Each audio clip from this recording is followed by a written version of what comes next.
Thanks for joining us. We're going to go ahead and give it maybe 2 more minutes before we get started, just to allow more participants.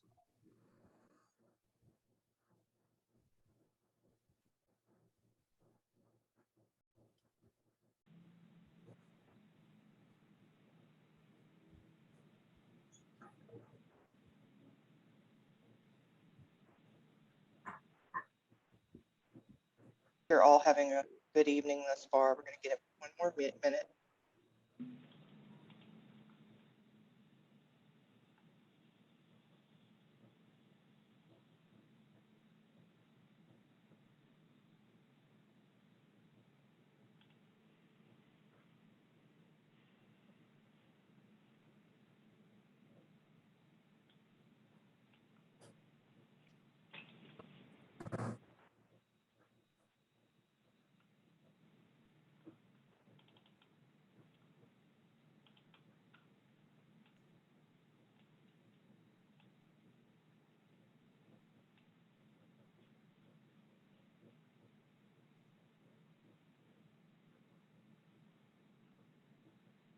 Okay, we're going to go ahead and get started. Thanks for joining us for Part B of the LCAG workshop number 4. We're excited to have you here. If you're calling in from a phone, we would like for you to text your name and affiliation to my cell phone number, which is in the chat. It's 337-781-6470. We will go ahead and rename you in the list of participants. Excuse me. If you're joining by both phone and computer, we would ask that you mute the mic and speaker on one or the other so we can avoid feedback. If you're joining us on your computer and you are not, your name is not appearing in the list of participants, you can hover over your phone number or name and click more, and you can rename yourself. So we would ask you to do that with your name and your affiliation.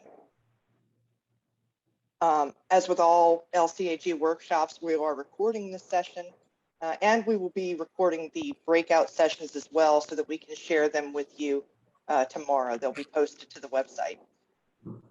Every participant, every LCAG member is muted in the initial session, but you will be unmuted in the breakout room so that you can interact with everyone.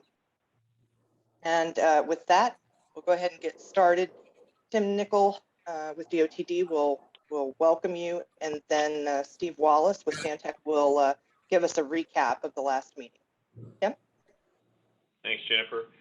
I appreciate everyone that's attending today and that's able to put this time aside to give us input on these various items.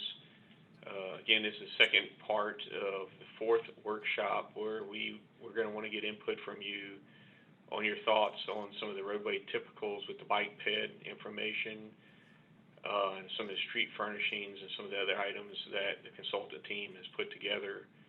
The focus is going to be on the context-sensitive solutions piece. I think Steve's going to share with you some decision information that we've made so far, and then in a little bit we'll break out into different sessions to gather that input. Steve, you want to take it from there? Yeah. Y'all hear me okay? Oh, yeah. You good. Okay, great. Well, thank you, Tim. We had a good meeting last time. Thank y'all for participating, those that were there then and coming back this time. We want to get more in depth in your input and comments about the CSS elements and those aspects of the project that Tim was just talking about. We got a number of chat questions in the last session, and we're developing written responses to those that we'll send out after the meeting. Just wanted to let you know that. So as you go through the session today, if you feel like you want to put another question in the chat, we can do the same for this session as well. One of the items we did want to circle back to that a decision had been made by DOTD is on the clearance. And we talk a lot about the bridge height and those kinds of things. And really what we're talking about is the clearance underneath the bridge from the ground up to the bottom of the bridge or the girder. And normally in a DOTD project, that's about 16.5 feet. And DOTD's has made a decision to go to 22 feet. And that dimension kind of started way back in the 2002 EIS. And within that document, we call it the profiles, or the side view of the bridges were shown to be 22 feet of clearance. And so that number kind of started back at that point. And so when we talked about that same clearance issue in the workshops recently, we talked about that 22 feet as being a possibility and possibly even going higher. And some concerns were raised by some participants that a higher clearance than 22 feet could really adversely impact the visual effect of lighting coming down, or even the structure height itself being too ominous. And so cost considerations were also part of that decision. And so based on all the input that DOT has gotten through y'all's input and through neighborhoods and other stakeholders, the decision's been made to go to 22 feet as we move forward with the project. So just wanted to make sure everybody was aware of that. There were several questions related to that in the chat, and we'll provide that written response to those, as well as all the others as well. So again, we'll be finishing that up after this call and send that out later this week as the chat questions, that is, the response to them. So that's kind of a real quick, brief recap of the last meeting. And I think at this point, Jennifer, I think we're ready to go to the breakouts. So you want to take it from there? Yeah, we're just about ready. So as a reminder, if you haven't done so, please change your name and affiliation in the participants list. You hover over your name and you'll see the more option, and you can put your name and affiliation there, just so we know who's talking. We encourage you to use your camera in the breakout session, just to put a face to a name if you're comfortable doing that. If not, that's okay.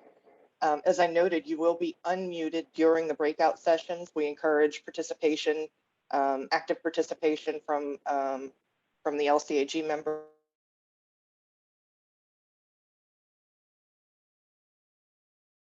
Welcome to listen, but you will not be able to ask questions or make comments, but we're happy to have you joining us nonetheless.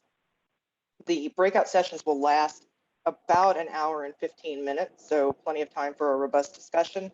You will get a notice, a timer with about 10 minutes, or rather a notification with about 10 minutes to go in the just 1 minute left. As a reminder, breakout sessions and the main session are all being recorded so that we can put that up there on the web for you tomorrow. And with that, we'll go ahead and go into our breakout rooms.